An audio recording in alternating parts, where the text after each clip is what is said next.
Pernah nggak sih kalian ngebayangin ada band yang manggung sambil nyembur api, pakai makeup tebal, dan jualan segala macam action figure? Yap, band ini adalah Kiss, sebuah band rock paling nyentrik dan gila dalam sejarah musik. Di video kali ini, kita bakal kupas tuntas perjalanan Kiss dari awal mereka berdandan sampai jadi mesin uang bernilaian miliaran dolar. Gak cuma soal musik doang, tapi juga drama, konflik, dan strategi bisnis yang bikin mereka legendaris sampai sekarang. Kamu harus simak terus video ini. Bagian 1. Awal terbentuknya Kiss. Kiss lahir di kota New York pada tahun 1973, hasil dari kegelisahan dua musisi bernama Gene Simmons dan Paul Stanley. Sebelumnya, mereka tergabung dalam band bernama Wicked Lester, tapi merasa musik mereka terlalu biasa dan gak punya daya tarik sama sekali. Mereka punya mimpi bikin band rock yang seru buat ditonton. Akhirnya mereka rekrut dua personil lain, yaitu Ace Frehley di gitar dan Peter Criss di drum. Akhirnya Kiss terbentuk, mereka adalah Demon, Starchild, Spaceman, dan Catman. Debut album mereka yang berjudul Kiss 1974 nggak langsung meledak secara komersial, tapi udah menampilkan lagu-lagu penting seperti Deuce, Strutter, dan Black Diamond. Tapi semua berubah ketika mereka merilis album live berjudul Alive 1975. Album ini jadi titik balik besar. Lagu Rock and Roll All Night dari album ini jadi anthem dan membawa mereka ke level yang lebih tinggi. Dari situ, Kiss mulai dikenal bukan cuma sebagai band dengan makeup yang aneh itu, tapi juga sebagai penggebrak dunia rock yang menaklukkan dunia dengan gaya yang belum pernah ada sebelumnya. Bagian 2, makeup dan persona. Salah satu hal paling ikonik dari Kiss dan yang langsung bikin mereka dikenal di mana-mana adalah makeup, wajah, dan karakter panggung mereka. Bukan cuman buat gaya-gayaan doang, tapi masing-masing personil punya persona yang kuat. Gene Simmons jadi The Demon dengan lidah menjulur dan aksi meludah darahnya. Lalu Paul Stanley jadi The Starchild yang romantis dan flamboyan. Ace Frehley si Spaceman yang misterius dengan aura luar angkasa. Dan Peter Criss sebagai The Catman dengan sisi liar dan insting yang tajam. Konsep ini bikin Kiss lebih mirip karakter komik daripada band rock biasa. Bahkan anak-anak pun bisa langsung mengenali mereka hanya dari make-up-nya saja.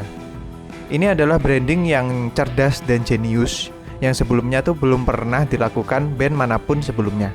Dengan gaya visual yang mencolok ini, Kiss menciptakan daya tarik besar di panggung. Mereka tuh tahu di dunia musik yang makin ramai ini, visual adalah senjata yang paling ampuh. Bagian 3. Kiss makin populer dan konsernya megah-megah. Dengan make up dan persona yang udah mencolok seperti ini, Kiss tahu mereka gak bisa cuma ngandelin penampilan saja. Mereka harus kasih pengalaman yang total banget, dan itulah yang terjadi di konser-konser mereka. Di konser mereka, kamu bisa lihat api menyala, ledakan di mana-mana, kembang api, dan aksi panggung gila-gilaan lainnya. Gene Simmons sendiri sampai terbang ke atas panggung pakai kabel, meludah darah sambil memainkan bass. Dan Paul Stanley juga menghancurkan gitar di akhir lagunya. Kiss tuh menciptakan konser rock sebagai pertunjukan hiburan penuh dan bukan cuma acara musik doang. Selanjutnya, mereka lanjut dengan album yang berjudul Destroyer pada tahun 1976 yang jadi salah satu rilisan terbaik mereka. Dengan lagu-lagu seperti Detroit Rock City dan Bad, di era ini, Kiss udah jadi fenomena budaya pop.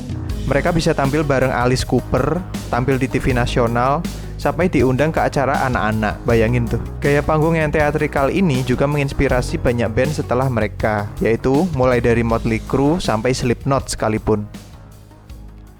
Bagian 4. Band dengan merchandise paling banyak. Setelah berhasil menaklukkan panggung dan tangga lagu nasional, Kiss sadar mereka punya sesuatu yang lebih dari sekedar musik doang, yaitu mereka punya brand yang kuat. Dengan karakter yang gampang dikenali dan fans yang militan banget, mereka tuh mulai membangun kerajaan merchandise yang belum pernah ada sebelumnya di dunia musik. Apa itu? Yaitu mulai dari action figure, mainan anak-anak, komik Marvel, sampai perlengkapan sekolah, semuanya ada logo Kiss-nya. Bahkan mereka pernah merilis Kiss Cola, Kiss Parfum, dan yang paling heboh adalah Kiss Coffin, sebuah peti mati bermerek Kiss yang benar-benar bisa dibeli dan dipakai beneran oleh Dimebag Darrell saat ia meninggal. Merchandise ini jadi sumber penghasilan utama yang mengalir deras. Diperkirakan, pendapatan dari merchandise mereka mencapai lebih dari 1 miliar dolar. Sebuah angka yang nggak terpikirkan untuk band rock manapun saat itu. Disinilah Kiss membedakan dirinya dari band-band lain.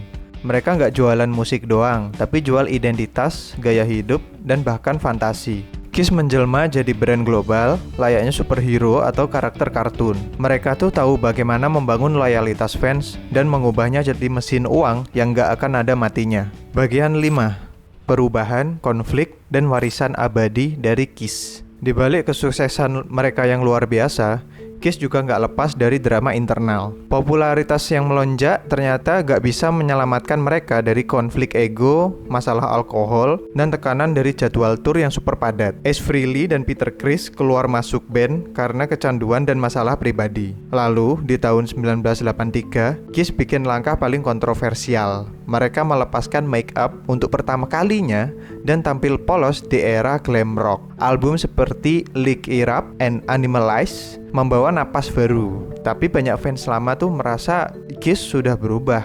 Walaupun personel mereka terus berganti, Paul Stanley dan Gene Simmons tetap jadi inti yang menjaga band ini tetap hidup. Tapi di tahun 1996, mereka melakukan reuni besar-besaran dengan formasi klasik dan kembali pakai make up mereka yang ikonik itu. Konser reuni ini laku keras banget, nostalgia pecah di mana-mana. Mereka bahkan masuk Rock and Roll Hall of Fame tahun 2014. Walau dengan sedikit drama soal siapa yang diundang buat tampilnya, kini mereka sudah menjalani tur perpisahan bertajuk End of the Road. Nah, Kiss tetap jadi simbol ketekunan, keberanian bereksperimen, dan komersialisasi musik yang ekstrim banget. Tidak bisa dipungkiri, cinta mereka terhadap panggung dan fans gak pernah benar-benar padam. Warisan Kiss bukan cuma tentang lagu-lagu keras dan konser mereka yang fantastik banget, tapi tentang bagaimana sebuah band bisa mengubah dirinya jadi legenda hidup sampai kapanpun itu.